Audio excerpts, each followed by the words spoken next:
Pikes. That's the name of it. Normally, you hear haunted bar, it's always some tongue-in-cheek bed and breakfast, full of hipsters doing EVP recordings. That's not what I'm talking about here. I'm talking about a complete shithole, full of the most foul sort of folk, at a rare sort of cultural crossroads between the poorest of black and white people. It stands near Angola Penitentiary, so whatever the prison coughs forth will often come for their first drink in 10 years. I lived a block away from it, to my misfortune. These qualities by themselves are enough to make the place bad, but there's much, much more. I don't even know what to call it, really. I wouldn't say haunted. This place is something else. For one thing, years ago, people started disappearing into there and never coming out. We have since decided that the regulars are safe because nothing has happened to any of us. That is, if we follow a few tried and true rules. I'll elaborate on that later. The owners were investigated but passed polygraphs with flying colors and generally seemed as creeped out as everyone else. I once saw a woman come through the door in a hospital gown, soaking wet. She sat down and didn't leave for hours, never ordered anything. Other times, the entire bar shakes like a small earthquake. I don't know the history, but it looks old, and the power goes out regularly. There were many instances of people wigging out to serious levels.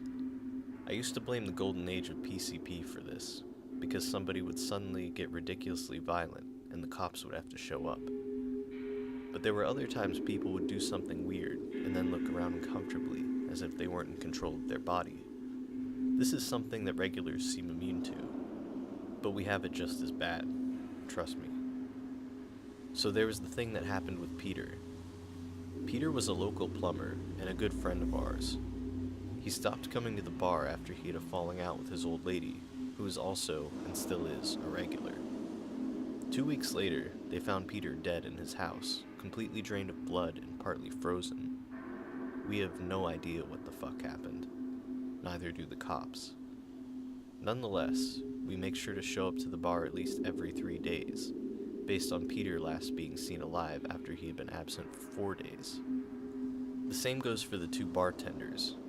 They are both in their 60s and seem like they hate being there, but they don't dare miss work. Apparently, there were 3. One quit temporarily and ended up jumping off a bridge, so the other 2 decided they couldn't leave. Again, nobody knows why. But if the place isn't open at 4 p.m. and closed at 2 a.m., bad things happen. As I said, there's also a lot of strange people that come in and don't drink anything. The saturated woman was not an isolated occurrence. One time, a man with a horrendous neck wound walked in and sat down. By all means, this guy should have been bleeding and dying. We don't talk to them. If you talk to one, it will attempt to follow you home. Wendy got away from one by taking a taxi, but if they find out where you live, it's over. That's how we lost Jim. Great guy, but when he chatted up this chick who looked like a stab victim and they left together, we never saw him again. It's the Bermuda Triangle of all bars. I really wish somebody would do some research and figure out what's going on here. I'm going for a drink now. I hope nothing happens.